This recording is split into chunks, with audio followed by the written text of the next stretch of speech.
What is good? What is good, everybody? It's your boy Cam. As you know, the Wings end up coming up short on Wednesday night to the Las Vegas Aces, and this is what second game for Rike to be back. She did not hit a field goal, but she did hit three threes. It seems like she's still bothered by her thumb injury. I think that's probably why she's been off the past two games. And good thing is that Enrique will have a break this weekend. And as a fact, All Star weekend starts tonight as they have the 3-point contest for the WNBA. And there's some big news. What's going on in the WNBA is Caitlin Clark re-injured her groin area again, and she hit her first three she's had in a long time. But this may sound crazy. She's only hit like 2 3-pointers on the road this year, and she's missed like 30 or 31 of them. That's just crazy. It's like, I don't understand why she's playing this bad on the road. I don't get it, man.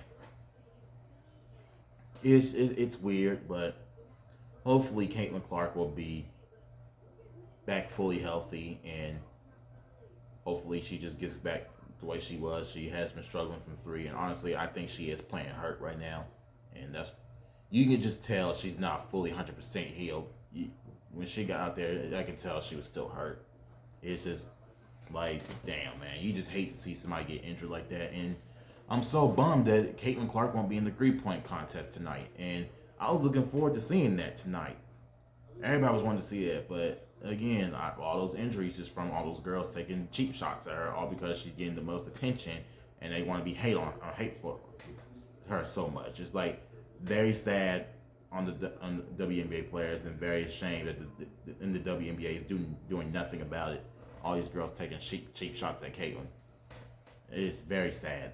It's like I said, I'm not a Fever fan, but I do love watching Caitlin Clark play. Like I said, she's growing the WNBA. You got all these new expansion teams coming in now just because of her.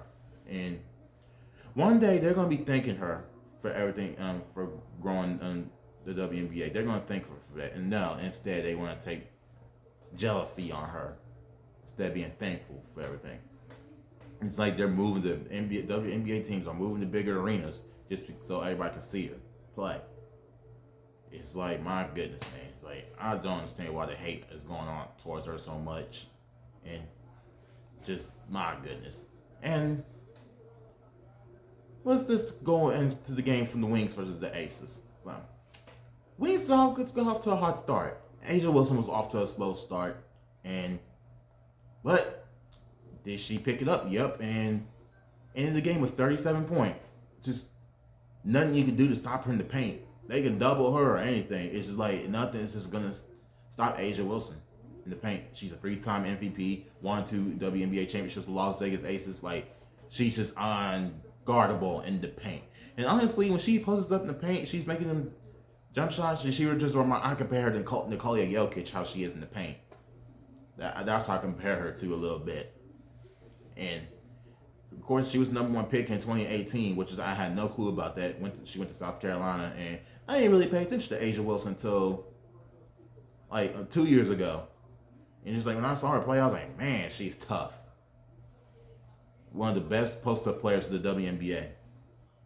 And she's fun to watch, and I was just glad she's back on the court after she had an injury.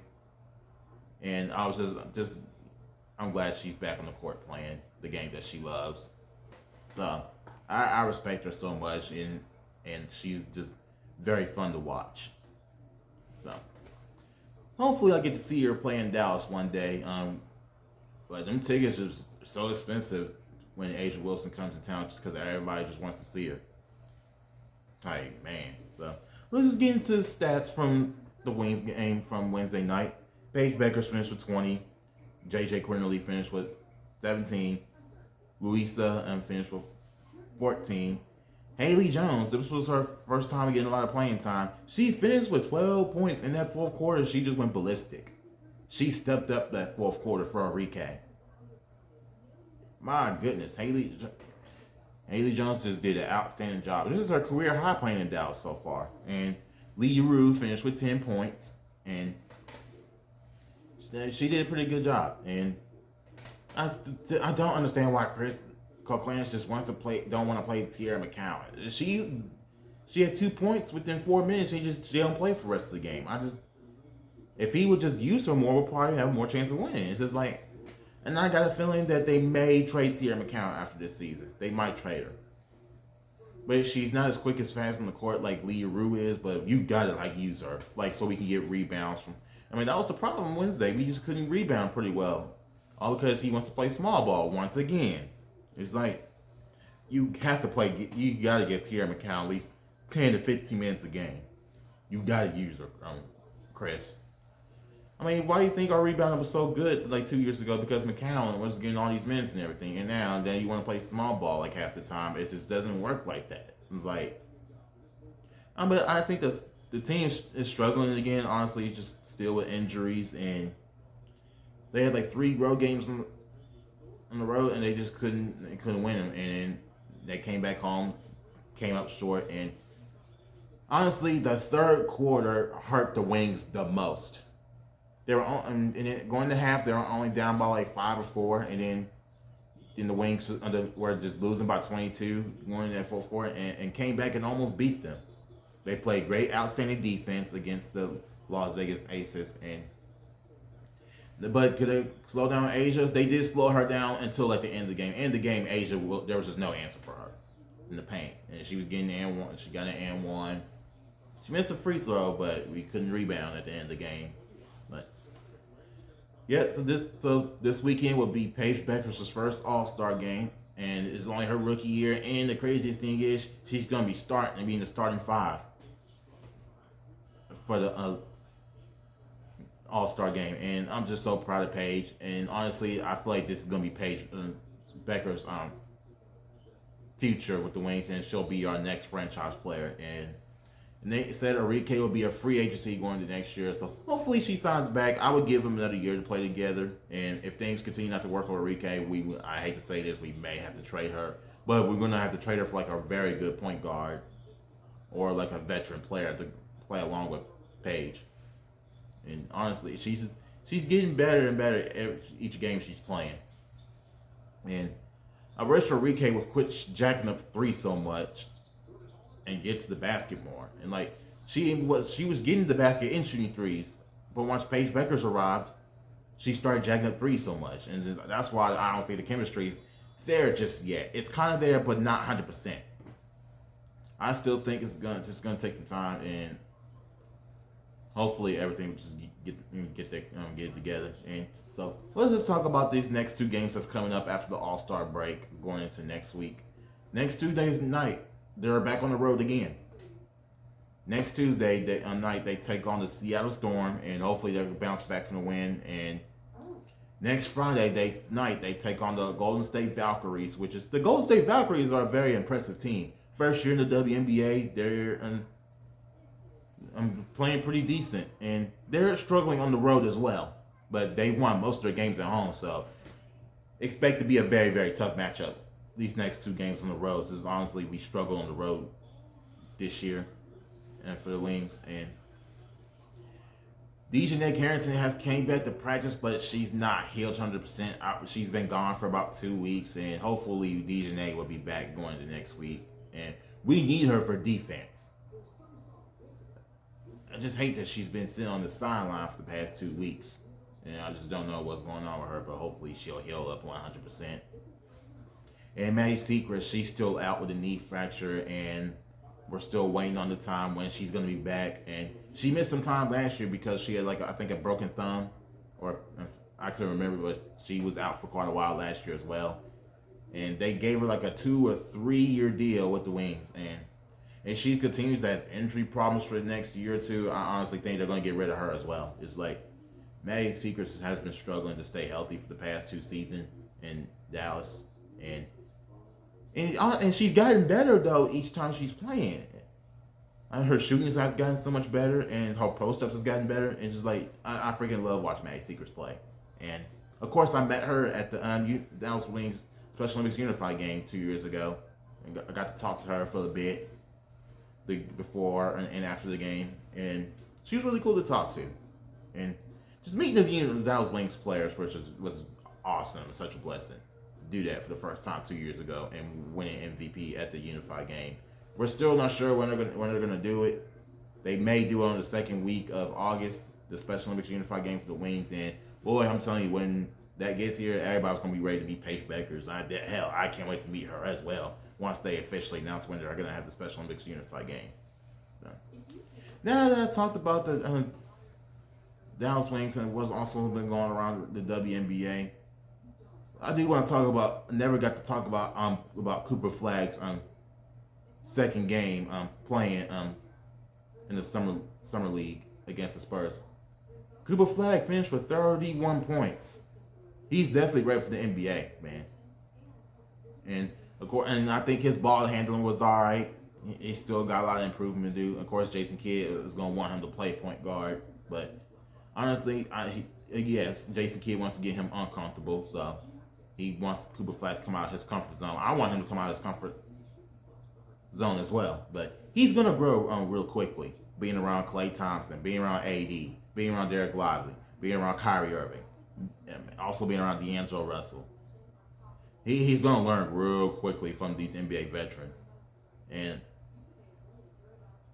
I'm excited to see Cooper Flagg and see what he does in Dallas. But is he going to replace Luka? No, absolutely not. But I honestly think it's going to be like another 5 years until he replaces Luka Doncic. And will he better than him? Absolutely no. He will not be better. But defensively, he will be better. And Luka plays no defense. Just because he's lost all that weight, that don't mean he'll play defense. And I don't know, man. So I think they'll probably have Cooper Flagg at the 3 and AD at the 4, and then you got Lively at the 5. This is all defensive team right there. But D'Angelo Russell doesn't play defense that well, so it's gonna be an interesting rotation between Dante Exum and Brandon Williams. I think Brandon Williams should be the backup point guard, because honestly, he's stepped up a lot ever since we were shorthanded. And Dante Exum, like, he's a great defender as well, but Dante Exum's always hurt a lot. I wouldn't be surprised if this will be Dante Exum's last year playing in Dallas. Honestly, I think we might have to get rid of Exum after this offseason if he was to keep getting hurt so much. And there is talking about Omax Prosper and Jaden Hardy being traded as well. And I think, yes, we do need to trade Jaden Hardy. Like, his first year in Dallas, he did pretty well. And then after his second and third year, he's just been inconsistent. He'd be good one night, bad. He's just not the same after his first year playing with the Mavericks. And of course, he was not getting any playing time until like the second half of the season. And bigger news is that Damian Lillard has officially returned to the Portland Trailblazers. That was very shocking. I didn't think he would ever go back to Portland, because I honestly thought he would actually go to the Boston Celtics so he can get a championship ring.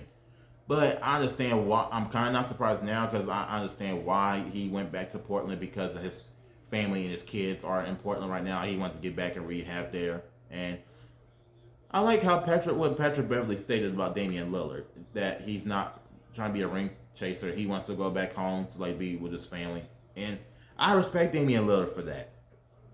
I respect his decision 100%. He wants to go back home, be with his family, and go back to the team where he started at. And Damian Lillard is a great, awesome leader playing with the Portland Trailblazers. He didn't want to leave for a long time, and then of course he waited till he got older to request a trade. I understand why he left Portland, because he wanted to get a ring, and he had no help in Portland.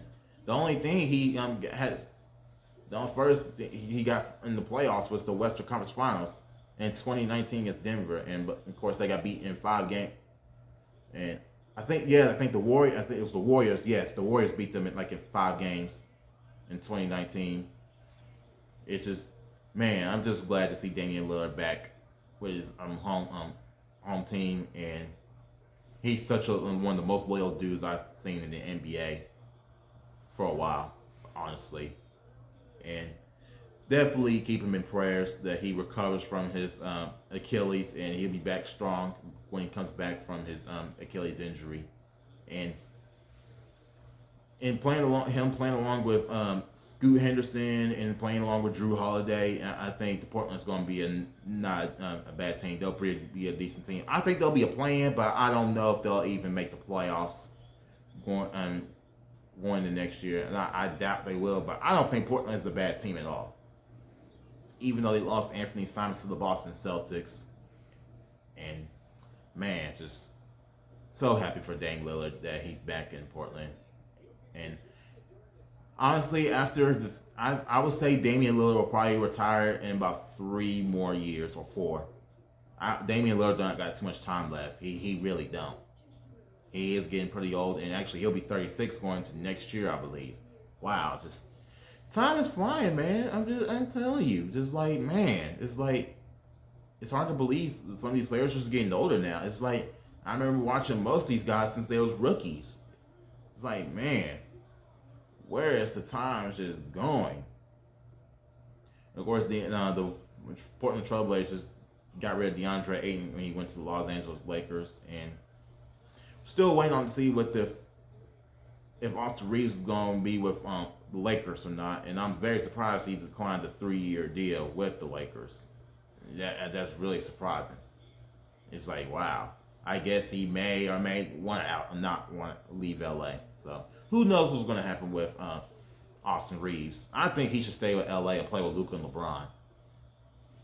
And then LeBron announced that he's going to announce his retirement in advance, but he hasn't officially announced his retirement. But I have a little bit of a feeling that this might be his last year playing. He probably won't. He may or not wait until his youngest son Bryce James gets to the NBA. I don't know. I honestly think LeBron should wait. I think LeBron should play another year, like 2 more years, just to. And I really want to see Bryce and Bronny James play with their dad on the same team. I would love to see that, because do you know how awesome that would be? But and this has never happened. Like a professional player has played with more than one son on the same team. This has never happened in sports history. And of course, Bryce is gonna receive like hate and stuff because who his daddy is. It's like, but y'all want to hate on Bryce and Bronny? That's on y'all. That's on y'all, man. But that includes my podcast for today. I will see you on the next podcast, and hopefully after the All-Star weekend, we get Dejanay or a couple of our players back, and hopefully the Wings will win this upcoming Tuesday night against the Seattle Storm.